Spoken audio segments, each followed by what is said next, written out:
Good evening అందరికీ. So SDGs నిన్న చూసాం కదా. ఎస్డిజీస్లో ఎస్డిజి గోల్స్ సంబంధించి నీతి ఆయోగ్ ఇండెక్స్ మనం చూసాము. అందులో మనం నిన్న ఏమనుకున్నామంటే 16 ఎస్డిజీస్ గురించి కన్సిడర్ చేస్తారని మనం అనుకున్నాం.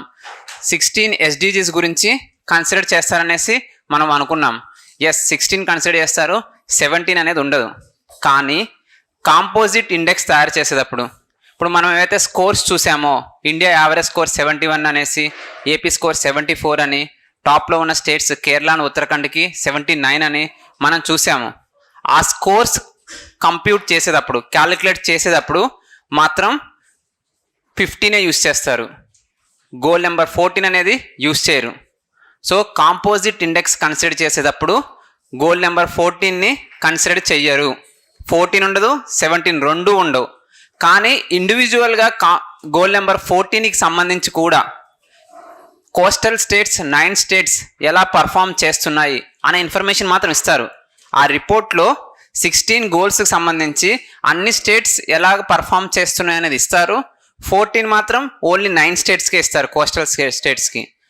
కాంపోజిట్ ఇండెక్స్ అంటే స్టేట్స్ని కంపేర్ చేస్తూ రేటింగ్ ఇచ్చే ఇండెక్స్లో మాత్రం 14 కన్సిడర్ చేయరు.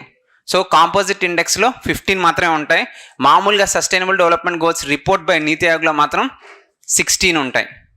ఎన్ని ఇండికేటర్స్?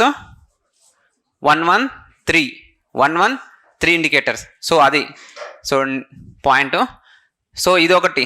నెక్స్ట్ ఇది కాకుండా ఇంటర్నేషనల్ రిపోర్ట్ ఒకటి ఉంది. సస్టైనబుల్ డెవలప్మెంట్ గోల్స్ సంబంధించి ఒక ఇంటర్నేషనల్ రిపోర్ట్ ఉంది. అది sustainability development report. Sustainability development report ఇది ఎవరిస్తారు? United nations sustainable development solutions network. United nations sustainable development solutions network. వీళ్ళు ఇస్తారు ఈ రిపోర్టు. ఇందులో మనకి ఇంపార్టెంట్ ఏంటి అంటే ఇండియా ర్యాంక్ ఎంత? India rank 107. ఇండియా ర్యాంక్ ఎంత అంటే 107. వీళ్ళు ఏం కన్సిడర్ చేస్తారంటే ఈ 17 సస్టైనబుల్ డెవలప్మెంట్ గోల్స్, 169 టార్గెట్స్ ఏవైతే ఉన్నాయో వాటిలో ఇంప్రూవ్మెంట్ ఎట్లా ఉంది, ఏ కంట్రీస్ ఎలా పర్ఫామ్ చేస్తున్నాయి అనే రిపోర్ట్ వాళ్ళు ఇస్తారు. ఆ రిపోర్ట్ బేస్ చేసుకొని మనకి ఇచ్చిన ర్యాంకు 107. ఇందులో ఒకటి ఇంపార్టెంట్ పాయింట్ ఉంది. వాళ్ళు ఏమేం గోల్స్ని ఎంతవరకు అచీవ్ చేశారు అనేది ఒక పాయింట్ ఇచ్చారు. అందులో ఒక పాయింట్ రాసుకోండి. Only 16% of the SDGs, only 16% of the SDGs అంటే సస్టైనబుల్ డెవలప్మెంట్ గోల్స్ 16%, మొత్తం 169 టార్గెట్స్లో 16% of the SDG targets are on track to be achieved. Are on track to be achieved by 2030. 16% గోల్స్ మాత్రమే మనం 2030లో అచీవ్ చేసే ట్రాక్లో ఉన్నాయి, మిగతావి వెనకబడిపోయి ఉన్నాయన్నమాట. 16%. ఇది ఎస్డిజికి సంబంధించింది. నిన్న ఆపేసింది మనం. ఇంకా మనము ఫస్ట్ క్లైమేట్ చేంజ్ చూద్దాము. క్లైమేట్ చేంజ్ కొంచెం పెద్ద టాపిక్, ఫ్రెష్గా ఉంటే బాగుంటుంది అనేసి. అది అయిపోయినాక ఎకోసిస్టంలో ఫారెస్ట్, వాటర్ ఉన్నాయి. అది కవర్ చేద్దాం. దీనికి క్లైమేట్ చేంజ్కి సంబంధించి స్టార్టింగ్ బ్యాక్గ్రౌండ్ నుంచి మనం స్టార్ట్ చేస్తే హ్యూమన్ సివిలైజేషన్ అనేది చూస్తే human civilisation is driven by energy. ఒక కొత్త ఎనర్జీ రిసోర్స్ వచ్చే కొందు హ్యూమన్ సివిలైజేషన్ యొక్క ప్రోగ్రెస్ అనేది ముందుకు వెళ్తూ వస్తుంది. ఇనిషియల్ డేస్లో మనం హ్యూమన్ పవర్ మీద డిపెండ్ అయ్యాం, అంటే మన ఓన్ ఎనర్జీతోనే మనం డిపెండ్ అయ్యాం. అంటే ఏదైనా వేటకెళ్ళినా, ఏదైనా ఫుడ్ తెచ్చుకోవాలనుకున్నా, ప్రతిదానికి మన ఓన్ ఎనర్జీ, హ్యూమన్ ఎనర్జీ ఒక్కదాన్నే మనం యూజ్ చేసుకోగలిగాం. న్యాచురల్ ఫోర్సెస్ ఏవైతే ఉన్నాయో వాటిని మనం కంట్రోల్ చేయలేకపోయాం. కొన్ని సినిమాల్లో కూడా చూడొచ్చు. ఆదిమానవుల సినిమాల్లో చూస్తే ఫైర్ అనేది మనకి భయంగా ఉండేది. అసలు అది ఎలా వస్తుందో, ఎక్కడ వస్తుందో ఎవరికి తెలిసేది కాదు. అంటే అటువంటి న్యాచురల్ ఫోర్సెస్ని ఎయిర్ కానీ, వాటర్ కానీ, ఫైర్ కానీ వాటన్నిటిని మనం కంట్రోల్ చేయలేకపోయాం. హ్యూమన్ బీయింగ్ కంట్రోల్ చేయలేకపోయాడు. First time human being fire ఎలా చేయాలి అనేది డిస్కవర్ చేయడం జరిగింది. అది one of the main innovations అనమాట అప్పట్లో, ఫైర్ అనేది ఎలా చేయాలనేసి. దాంతో ఫుడ్ అనేది సింప్లిఫై అయింది, దాంతో మనం వేట బాగా చేయగలిగాము. దాంతో బెటర్ ఎక్విప్మెంట్స్ అనేది మనం తయారు చేయగలిగాము. అలా వెళ్తున్నాక మన వాళ్ళు తయారు చేసింది వీల్. సో వీళ్ళు వచ్చినాక ట్రాన్స్పోర్టేషన్ సిస్టమ్ అనేది సింప్లిఫై అయింది. సో ఇంకా మనం ఫాస్ట్ ఫార్వర్డ్ చేసుకుంటూ వస్తే మోస్ట్ ఇంపార్టెంట్ రెవల్యూషన్ మనకి industrial revolution. So most important అంటే ఇక్కడ మేజర్ చేంజ్ వచ్చిందనమాట ఎనర్జీ ప్రాసెస్లో. సో అప్పటి వరకు ఓన్లీ వీల్, ఫైర్, అంత ఎక్కువ ఎనర్జీ రిసోర్సెస్ని ప్లస్ నేచర్ని మనం కంట్రోల్ చేయలేకపోయాము. మనము నేచర్ని కంట్రోల్ చేయలేకపోయాం, అండర్ నేచర్ కంట్రోల్లో ఉండిపోయాం అనమాట. సో ఎప్పుడైతే ఇండస్ట్రియల్ రెవల్యూషన్ స్టార్ట్ అయిందో, ఎలక్ట్రిసిటీ అనేది మనం తయారు చేయడం మొదలుపెట్టామో, స్టీమ్ ఇంజిన్స్ అనేది తయారు చేయడం మొదలుపెట్టామో, సో మనకి ఆల్మోస్ట్ అన్ని న్యాచురల్ ఫోర్సెస్ మీద స్లోగా కంట్రోల్ అనేది రావడం స్టార్ట్ అయింది. సో దీంతో పాటు ఇండస్ట్రీస్ అనేది బూమ్ అవ్వడం స్టార్ట్ అయింది. Demand for the raw materials అనేది ఇంక్రీజ్ అవుతూ వస్తుంది. హ్యూమన్ ఎక్స్పెక్టేషన్స్ అనేది పెరుగుతూ వస్తుంది. దీనికి అనుకూలంగా ఎకనామిక్ పాలసీలో క్యాపిటలిజం. సో దీనికి అనుకూలంగా ఎకనామిక్ పాలసీలో క్యాపిటలిజం. సో సొసైటీ అనేది డిమాండ్ తగ్గట్టు మారుతూ వస్తూ ఉంటుంది. ఏ సొసైటీ అయినా డిమాండ్ అవసరాలు తగ్గట్టు మారుతూ వస్తూ ఉంటుంది. సో ఇప్పుడు మారుతూ అప్పుడు ఆ టైంలో ఆ ఎకనామిక్ సిస్టమ్కి కావాల్సింది క్యాపిటలిజం. క్యాపిటలిజం అంటే private driven, profit driven economy. So ఎక్కువ ప్రాఫిట్ ఓరియంటెడ్ ఎకానమీ ఉంటుందన్నమాట. సో వీళ్ళు ప్రాఫిట్ కావాలని చెప్పేసి ఎక్కువ ఇండస్ట్రీస్ పెట్టారు. వాళ్ళకేమో రా మెటీరియల్స్ లేవు. సరే అంటే ఎక్కువ స్టార్ట్ అయింది యూకే వాటిలో కాబట్టి రా మెటీరియల్స్ లేవు. రా మెటీరియల్స్ అన్న ఇండియా లాంటి, ఆఫ్రికా లాంటి కంట్రీస్లో ఉన్నాయి. సో వాళ్ళు ఏం చేశారు, ఇంకా కొలనైజేషన్ స్టార్ట్ చేశారు.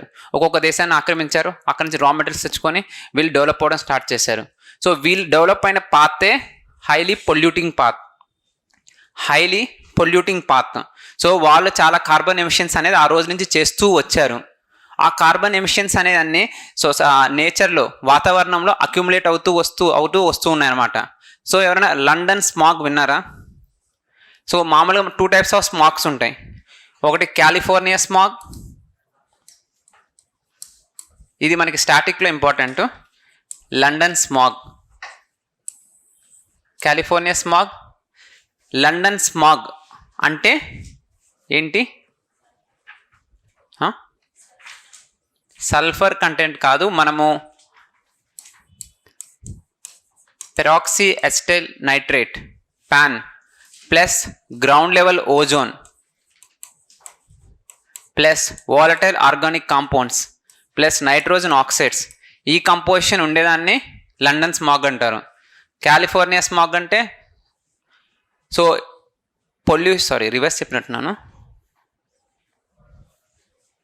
ఒక నిమిషం. సో ఇది కాలిఫోర్నియా స్మాగ్, యాక్చువల్లీ ఇది కాలిఫోర్నియా స్మాగ్. లండన్ స్మాగ్ అంటే స్మోక్ వల్ల ఎక్కువ ఫాగ్ ప్లస్ స్మోక్, ఫాగ్ ఎక్కువ చలి ప్లస్ వెహికల్స్ ఎమిట్ చేసే ఎమిషన్స్, వీటిని లండన్ స్మాగ్ అంటారు. అంటే నా పాయింట్ ఏంటంటే వాటిలో సిటీలో ఆల్రెడీ పొల్యూషన్ స్టార్ట్ అయింది, వాళ్ళ సిటీస్లో ఆల్రెడీ పొల్యూషన్ అనేది స్టార్ట్ అయింది. సో పొల్యూషన్ అనేది పెరుగుతూ వస్తుంది, వాళ్ళు కూడా ఆ ఎన్విరాన్మెంటల్ సైడ్ ఎఫెక్ట్స్ అనేది ఫీల్ అవుతూ వస్తున్నారు. సో అట్లాగా డెవలప్మెంట్ అలా స్టార్ట్ అయ్యి అలా వెళ్తున్నప్పుడు ఫస్ట్ వాళ్ళు ఐడెంటిఫై చేశారు, ఓజోన్ డిప్లీట్ అయిపోతుంది, యాసిడ్ రైన్స్ వస్తున్నాయి, పొల్యూషన్ అనేది ఎక్కువైపోతుంది, city level pollution, river pollution, ఇది ఎయిర్ పొల్యూషన్, రివర్ పొల్యూషన్, ఇవన్నీ ఎక్కువైపోతున్నాయి వాళ్ళ సిటీస్లో. సో ఇవన్నీ ఎక్కువైపోతున్నాయని రికగ్నైజ్ చేసి అప్పుడు మనం ఒక ఇంటర్నేషనల్ ఇనిషియేటివ్స్ కావాలి క్లైమేట్ చేంజ్ని కంట్రోల్ చేయాలంటే. అప్పటి వరకు మన డెవలపింగ్ కంట్రీస్కి దీనికి అసలు సంబంధమే లేదు. ఈ ఎన్విరాన్మెంట్కి, పొల్యూషన్స్కి మనం అసలు కాంట్రిబ్యూటర్స్ ఏం కాదు, మన మీద ఎఫెక్ట్ కూడా తక్కువ ఉంది. వీళ్ళంతవరకు అన్ని లోకలైజ్డ్ ఎఫెక్ట్స్ ఎక్కువ ఉండే అనమాట మన మీద. ఎందుకంటే యాసిడ్ రైన్ మనకు కొత్త, మన దగ్గర ఇండస్ట్రియలైజేషనే లేదు, ఇంకెక్కడ యాసిడ్ రైన్ వస్తుంది. సో ఆ పరిస్థితే లేదు మన దగ్గర. సో ఈ ఓజోన్ డిప్లీషన్, మన మీద ఓజోనే లేదు, ఎక్కువ ozone depletion Arctic reason, Antarctic reason వస్తుంది. సో వెస్టర్న్ కంట్రీస్ ఎక్కువ సివియర్గా ఎఫెక్ట్ అవుతున్నారు. సో దాని మనకు కాస్ట్కి సంబంధం లేదు, దానికి వచ్చిన ప్రాబ్లమ్స్ వల్ల మనకు సంబంధం లేదు. సో ఇవన్నీ అవుతున్నాయి అని చూసి, సో అప్పుడు మోస్ట్ పవర్ఫుల్, ఎప్పుడైనా సరే పవర్ఫుల్ నేషన్స్కి ఏవైతే ప్రాబ్లమ్స్ వస్తాయో ఆర్గనైజేషన్స్ కూడా దాని చుట్టూవే ఫామ్ అవుతాయి. ఇప్పుడు వరల్డ్ బ్యాంక్ ఫామ్ అయింది, అది మన కోసం కాదు. IMF ఫామ్ అయింది, అది మన కోసం కాదు. WTO ఫామ్ అయింది, అది మన కోసం కాదు. అన్ని ఆర్గనైజేషన్స్ డెవలప్డ్ కంట్రీస్ కోసం, వాళ్ళ బెనిఫిట్ కోసమే ఫామ్ అయినాయి. సపోజ్ వరల్డ్ బ్యాంక్, IMF ఎందుకు ఫామ్ అయినాయి? వరల్డ్ వార్ అయిపోయినాక యూరోపియన్ కంట్రీస్ అన్నీ ఆర్థికంగా దెబ్బతిన్నాయి, వాడికి ఎవడో లోన్ ఇవ్వాలి, ఆ లోన్ ఇవ్వడానికి వరల్డ్ బ్యాంక్ వచ్చింది. సో వాటికి ఎకనామిక్ స్టెబిలిటీ కోసం IMF వచ్చింది. WTO ఎందుకు వచ్చింది? సో వాళ్ళ దగ్గర వాళ్ళు ప్రొడ్యూస్ చేసే ప్రొడక్ట్స్కి వాళ్ళ దగ్గర డిమాండ్ లేదు. ఆ ప్రొడక్ట్స్ని ఎవడోకొడికి అమ్మాలి తీసుకెళ్ళేసి. సరే ఇంతకుముందు అంటే అన్ని ఆక్యుపైడ్ కంట్రీస్ కాబట్టి వెళ్ళి ఫ్రీగా ఇచ్చేసేవాళ్ళు, కొనేయమని చెప్పేసేవాళ్ళు. ఇప్పుడు అన్ని ఫ్రీడమ్ వచ్చేసాయి, ఎవరు తీసుకోవట్లేదు, ఎక్కువ టారిఫ్స్ ఇంపోజ్ చేస్తున్నారు. సో అప్పుడు వాళ్ళు ఈ గ్లోబలైజేషన్ కావాలి, అన్ని కంట్రీస్కి అన్ని చెప్పడానికి అన్ని మంచిగానే చెప్తారు. సో మన గ్లోబలైజేషన్ కావాలి, అన్ని కంట్రీస్ ఇంటర్ కనెక్ట్ అవ్వాలి, ట్రేడ్ అందరికీ బెనిఫిటే అనేసి వాళ్ళు చెప్పేసి డబ్ల్యూటీఓ తీసుకొచ్చి దాని ద్వారా అన్ని ట్రేడ్ టారిఫ్స్ అనేది తగ్గించడం మొదలుపెట్టారు. అది డబ్ల్యూటీఓ. సో ఈరోజు మళ్ళీ చూస్తున్నాం వాళ్ళ ఎకనామిక్స్ బాగాలేదు. ఆ గ్లోబలైజేషన్ యొక్క బెనిఫిట్స్ మనం కూడా తీసుకోవడం మొదలుపెట్టాం. వాళ్ళే కాదు, మనం ట్రేడ్ చేస్తున్నాం. ఎలా ట్రేడ్ చేస్తున్నాము? మన దగ్గర చీప్ లేబర్ ఉంది. సో ఈరోజు మన దగ్గర టెక్నాలజీ వచ్చింది, మనమే వాళ్ళకి ఎక్స్పోర్ట్ చేసే పరిస్థితికి వెళ్ళాం. ఈరోజు వాళ్ళు గ్లోబలైజేషన్ వద్దంటున్నారు. Make America great again, carbon border adjustment mechanism UK వాళ్ళు తీసుకొచ్చిందని, అంటే యూరోపియన్ యూనియన్ వాళ్ళు తీసుకొచ్చేది. ఈరోజు రివర్స్ మన మీద రెస్ట్రిక్షన్స్ ఇంపోజ్ చేస్తున్నారు, చైనా మీద టారిఫ్స్ చేస్తున్నారు.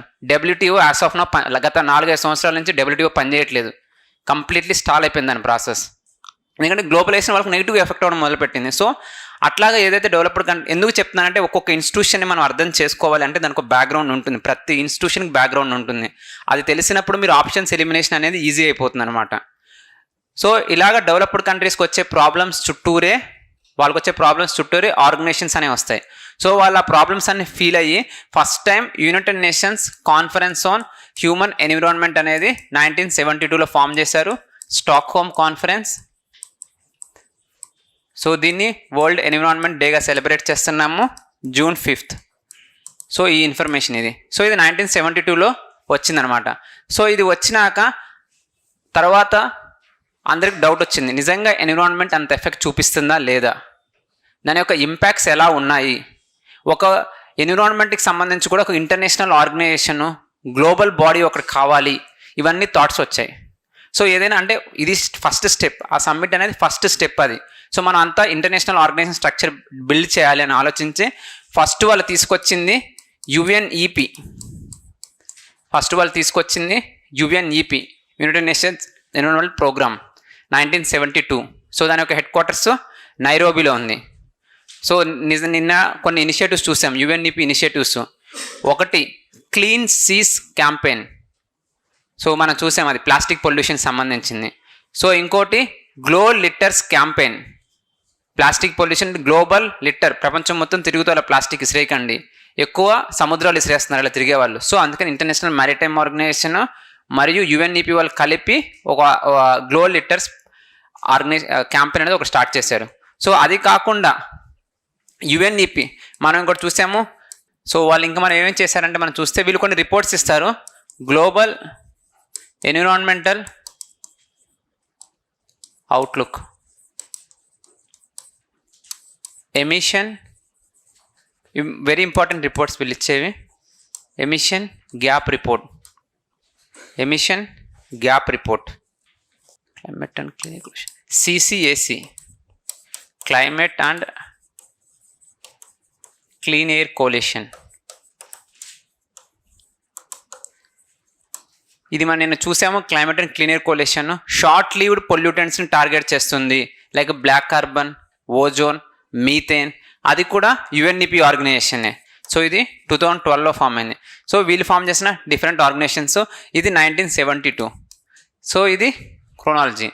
నెక్స్ట్ దీని తర్వాత సస్టైనబుల్ డెవలప్మెంట్ అంటే ఏంటి, అసలు ఎలా అవుతుంది, ఎన్విరాన్మెంట్ ప్రాబ్లమ్స్ మనం ఎదుర్కోవాలి అనేసి బ్రుంట్లాండ్ కమిషన్ అనేది ఒకటి ఫామ్ చేశారు.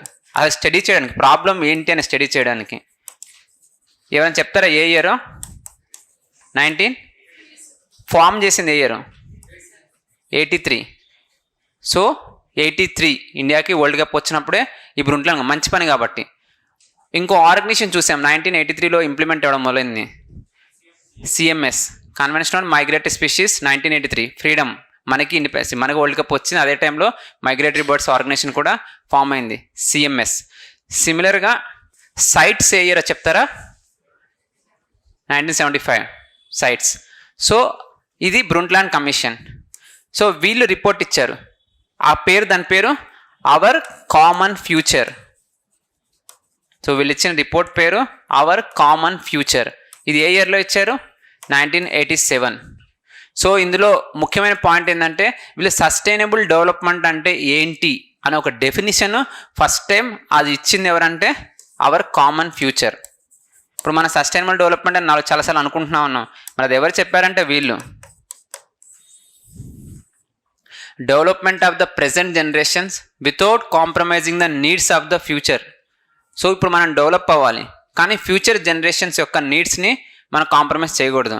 ఎలా ఉంటుందంటే ఫ్యామిలీ హెడ్ బాగా అప్పు చేసి వెళ్ళిపోతే ఆ బడ్డన్ అంతా పిల్లల మీదే పడిద్ది. సో నువ్వు ఆనందంగా బతకడానికి అన్ని అప్పులు చేసి వెళ్ళిపోయావు, మరి వాళ్ళ పరిస్థితి పిల్లలు అప్పులు కట్టలేక ఏమైపోతారు వాళ్ళ పరిస్థితి. సో అది ఈరోజు మనం రిసోర్సెస్ ఎక్కువ వాడితే నెక్స్ట్ జనరేషన్ వాళ్ళకి రిసోర్సెసే ఉండవు, అది ప్రాబ్లం. సో సస్టైనబుల్ డెవలప్మెంట్ అంటే మనము బతకాలి, మన తర్వాత జనరేషన్ వాళ్ళు కూడా బతకాలి. సో అలానే మనము బతకాలి, చుట్టుపక్కల వాతావరణం మొత్తం బతికుండాలి. సో దాన్ని సస్టైనబుల్ డెవలప్మెంట్ అంటారు. సో వాళ్ళు ఈ రిపోర్ట్ తీసుకొచ్చారు.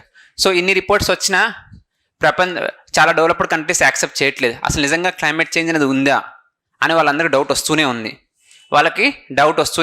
సో ఈ డౌట్ క్లియర్ చేయడానికి ఒక సైంటిఫిక్ బాడీ కావాలి. నిజంగా క్లైమేట్ చేంజ్ జరుగుతుందా లేదా అని తెలుసుకోవడానికి ఒక సైంటిఫిక్ బాడీ కావాలి. ఆ బాడీ ఎవరో చెప్పగలరా క్లైమేట్ చేంజ్ అవుతుందా లేదా, ఎంత అవుతుంది, ఎంత ఇంక్రీజ్ అవుతుంది అని ఒక బాడీ చెప్తుంది, ఐపీసీసీ. సో దీని తర్వాత ఫామ్ అయిన ఆర్గనైజేషన్ ఐపీసీసీ. సో ఇంతవరకు నెక్స్ట్ దీని తర్వాత ఫామ్ అయిన organisation IPCC, intergovernmental panel on climate change. So ఏ ఇయర్ ఇది? 1988. ఎవరెవరు కలిసి ఫామ్ చేశారు? UNEP, WMO, world meteorological organisation. ఈ world meteorological organisation very important మన ఎగ్జామ్కి. వాళ్ళు కొన్ని రిపోర్ట్స్ ఇస్తారు, అవి సైడ్ పక్కన రాసుకోండి వాళ్ళు ఇచ్చే రిపోర్ట్స్ ఏంటి అనేది.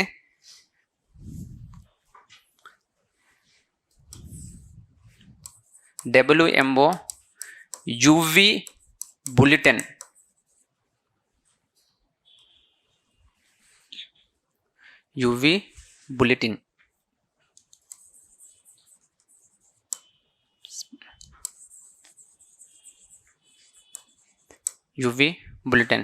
సో ఇది డబ్ల్యూఎంఓ ఇస్తారు. Next state of climate services. So వీళ్ళు ఇచ్చే రిపోర్ట్స్ పేరు state of climate services.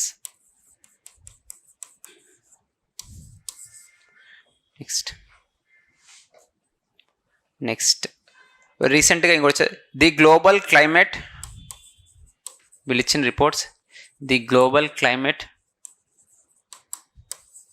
2011 to 20, a decade of acceleration. So మనకి వెళ్ళైతే ఇండియన్ మెటీరియలాజికల్ డిపార్ట్మెంట్ ఉంటుందో సేమ్ ఇది కూడా ఇది కూడా వరల్డ్ మెటీరియలాజికల్ ఆర్గనైజేషన్స్. సో ఇవి వీళ్ళు ఇచ్చే రిపోర్ట్స్, సో వీళ్ళందరూ కలిపి ఐపీసీసీ ఫామ్ చేశారు. వీళ్ళు ఏంటంటే క్లైమేట్ చేంజ్ ఎంత అవుతుంది, టెంపరేచర్ ఎంత ఇంక్రీజ్ అవుతుంది, దానివల్ల డిఫరెంట్ ఏరియాస్ మీద ఇంపాక్ట్ ఎలా ఉంటుంది, సో సీ లెవెల్స్ ఎలా పెరుగుతాయి, ఐస్ ఎలా కరుగుతుంది, హీట్ వేవ్స్ ఎలా పెరుగుతాయి, ఫ్లడ్స్ ఎలా వస్తాయి, అగ్రికల్చర్ మీద ఇంపాక్ట్ ఎలా ఉంటుంది అనే ఇన్ఫర్మేషన్ మనకి ఎవరు ఇస్తారంటే ఈ ఐపీసీసీ వాళ్ళు ఇస్తారు. ఈ ఐపీసీసీ వాళ్ళు లేటెస్ట్గా ఒక రిపోర్ట్ ఇచ్చారు వాళ్ళు. సో వీళ్ళు అసెస్మెంట్ రిపోర్ట్స్ అని ఇస్తారు. సో రీసెంట్గా వీళ్ళు ఇచ్చింది 6th అసెస్మెంట్ రిపోర్ట్ 2023లో ఇచ్చారు. 6th అసెస్మెంట్ రిపోర్ట్ ఫైనల్గా 2023లో సబ్మిట్ చేశారు. 6th అసెస్మెంట్ రిపోర్ట్ ఐపీసీసీ వాళ్ళు ఇవ్వడం జరిగింది. సో వీళ్ళు ఇచ్చారు ఎస్ క్లైమేట్ చేంజ్ జరుగుతుంది అనేది అందరికి అర్థమైపోయింది. ఇంకా వీళ్ళు ఇచ్చిన రిపోర్ట్ ప్రకారం అందరికి అర్థమవుతుంది. సో అందుకని అప్పుడు ఫామ్ అయిన next summit United Nations conference on environment and development. United Nations conference on environment and development 1992. దీన్ని Rio summit or earth summit అని కూడా పిలుస్తారు. సో దీని నుంచి వచ్చిన ముఖ్యమైన 3 అవుట్కమ్స్, ఒకటి యుఎన్ఎఫ్సిసిసి, యుఎన్సిబిడి, యుఎన్సిసిడి. సో ఈ 3 దీని నుంచి వచ్చిన అవుట్కమ్స్. సో ఇది క్లైమేట్ చేంజ్ నెగోసియేషన్స్కి స్టార్టింగ్ పాయింట్. ఇప్పుడు నుంచి కాప్ సమ్మిట్స్ రెగ్యులర్గా ఫామ్ అవుతాయి. దాంట్లో ఇంపార్టెంట్ అవుట్కమ్స్ అప్డేట్స్ అనేది ఉంటాయి. సో మనం ఒక్కొక్క కాప్ అంటే అన్ని కాప్ సమ్మిట్లో ఉన్న లాస్ట్ 29లో ఉన్న మోస్ట్ ఇంపార్టెంట్ పాయింట్స్ ఏందనేది మనం కవర్ చేస్తూ వెళ్దాం. సో ఇది సో ఊరికే ఆ వెళ్ళే లోపల యుఎన్సిబిడి మనం చూసాం కదా, UNCCD. So 16th cap summit ఎక్కడ అవుతుంది? సౌదీ అరేబియాలో జరుగుతుంది. 16th బాండ్ ఛాలెంజ్ విన్నాం కదా, అందులో ఇండియా టార్గెట్ ఎంత 2030కి? 26 మిలియన్ హెక్టార్స్. అదే గ్లోబల్ టార్గెట్ అయితే 350 మిలియన్ హెక్టార్స్. ఇండియాది అయితే 26. అది యుఎన్సిసిడి.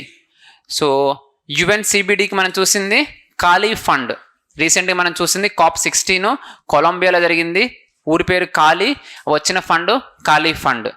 సో అది దానికి మోస్ట్ ఇంపార్టెంట్. అది కాకుండా Kunming Montreal global biodiversity framework ఉంది, అది 2022లో జరిగిన సమ్మిట్. అందులో 30/30 డీల్ చాలా ఇంపార్టెంట్. సో ఇవి దీనికి సంబంధించింది.